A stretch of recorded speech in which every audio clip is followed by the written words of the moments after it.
Hey everybody, it's finally Friday, and my mom is filming my video. Thanks, Mom. Because I'm in Seattle, like I told you all. I got on a flight last night, and then I am up in Bellingham, almost to Canada. Almost. Because my brother and his wife had a baby. So, anyways, I gotta get this done because I gotta go see the baby. And I have 4 questions from Facebook, because it's Friday. And the first one is, #KatieFAQ. What is the difference between a counselor and a therapist? Now, technically speaking, it's an education thing. So a counselor is someone who's only, and I shouldn't say only, someone who has their bachelor's degree. They have a 4-year degree, and then they just choose to counsel people. That's what they want to do. They probably got their bachelor's in psychology. Now, a therapist is someone who has their master's, who's gone on to 2 more years, so 6 total, has gathered their hours and taken their licensing exam, like me. And that's usually someone, a social worker or a marriage and family therapist. Okay? So I hope that clears that up. I know there's a lot of terms people throw around, and half the time it doesn't make sense, and you're like, who am I seeing, and what are their credentials? So you can always ask. If someone calls themselves something else, ask them what they, what their credentials are. Question number 2. I know it's not Friday, well it is now, but I was just wondering if I could ask you something. Anyway, my question is, what do I say if one of my friends touches me a lot, like on the shoulder or the arm, and they sit really close to me on the bus, and it just makes me really uncomfortable? I just tense up completely when this happens. This could have something to do with me being sexually abused in my past as a child. So, what do we say? Now, if they're your true friend, be honest.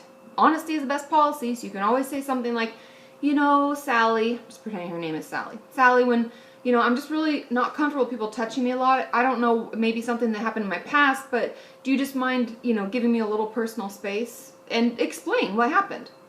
Then her feelings won't be hurt. The way that people's feelings get hurt is when we don't explain what's going on and we just kind of cut them off, or we push them away and we don't explain why. So I would be honest. And if any of you have struggled with this and you have other ways that you've verbalized it or helped get through this, let us know below. And as always, if you're struggling with sexual abuse and you've had something happen in your past, seeing a professional and processing through that is key to recovery. Question number 3.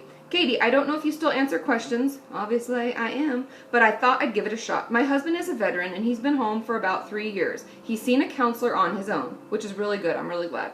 He often talks about me and our relationship. Recently, he came home and said that his counselor said I'm only allowed to say 2 sentences when we are arguing. After 2 sentences, apparently my husband no longer listens to me. Have you ever heard of this? All that has done is cause my husband to focus on the length that I'm talking instead of what I'm actually saying. I'm highly frustrated, and I think that this is making us take 2 steps back. Thank you. I honestly haven't heard of that, and that's very interesting. And because he's already seen someone and it makes things a little complicated to go against that, I would encourage you to seek couples counseling, because what it sounds like is obviously he's going to his therapist, and you can even verbalize this to him. He's going to his therapist and getting help for what he's saying is happening. And as we all know, there are 2 sides to every story, right? And so even if he's not hearing you after 2 sentences, then that leaves you feeling like you haven't expressed how you're feeling, and that's important. So there's got to be some kind of negotiation, and therapy can actually help you talk through those arguments in a safe environment, and you can feel like you actually get to express yourself, and then he can try to repeat back what he heard, so he makes sure he's hearing all sentences that you say. And I would agree that this would be setting you back. Not that that therapist is necessarily not good at their job, but that particular tool that they gave him I don't really think is helpful. So I would encourage you to seek couples counseling, okay? Because it's important to go together. Now, the final question is, I'm currently in therapy/counseling, mainly for my self-harm, but I don't feel like I click with my therapist. I just don't really feel comfortable telling her stuff. I'm not saying that she isn't doing a good job or that she isn't nice, because she totally is. What am I supposed to do now? I feel like I can't tell her because I can't think of anything that she could change. It's entirely my fault. Should I just try to get used to her and pretend? Also, before I went to see her, I talked to my teacher at school, who is kind of a school counselor, but not officially, if that makes sense.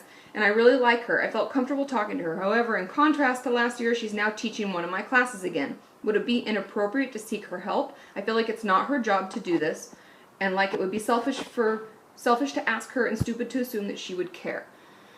Now, first of all, I talked in many of my videos that it's really important that you feel like you click with your therapist. And it's not your fault, and it's not your therapist's fault. Sometimes we just don't click with people.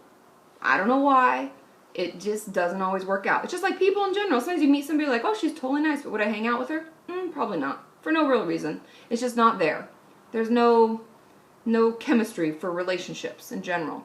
And I think it's okay to express that. I know it makes us uncomfortable, but the great thing about seeing a therapist is that we're trained to be able to give you advice and give you support and understand and have it be what we call a corrective emotional experience, where you can say things that in a regular relationship would be maybe kind of upsetting and I might get mad, but with a therapist we understand and we listen and we're like, I totally get it, and we'll give you some referrals. We're actually legally bound to give you 3 referrals, so make sure you get those.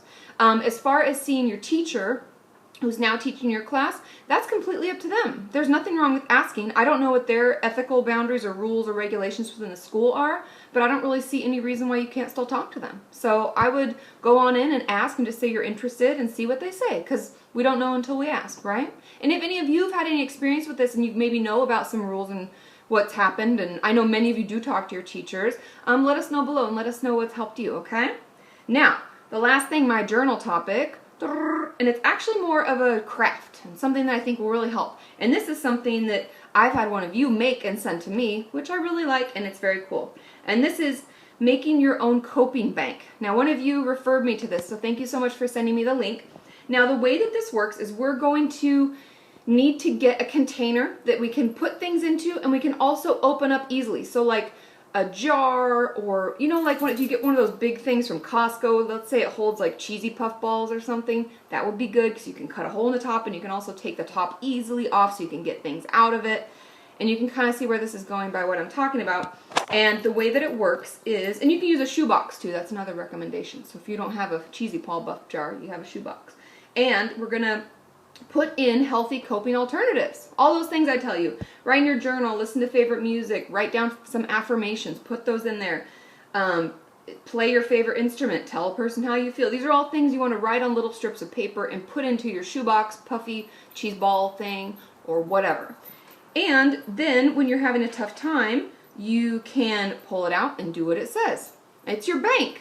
And you can add more to it, and you can take ones out if they don't work and not put them back. And it's kind of cool because you're like making deposits and withdrawals like a bank. And if any of you have really good coping skills that have helped you out or that you're going to put into your bank, share those below, because sometimes we have, like almost like creative block. We're like, I can't think of anything else to do. So that would be really helpful. Have a wonderful weekend. I will try to see you all on Monday, but I'm on vacation this week. So if I don't put out a vlog, don't think that you've lost me, but I'll have my regular topic video going up Monday, and then Tuesday through Friday I may do one here. Okay? Bye!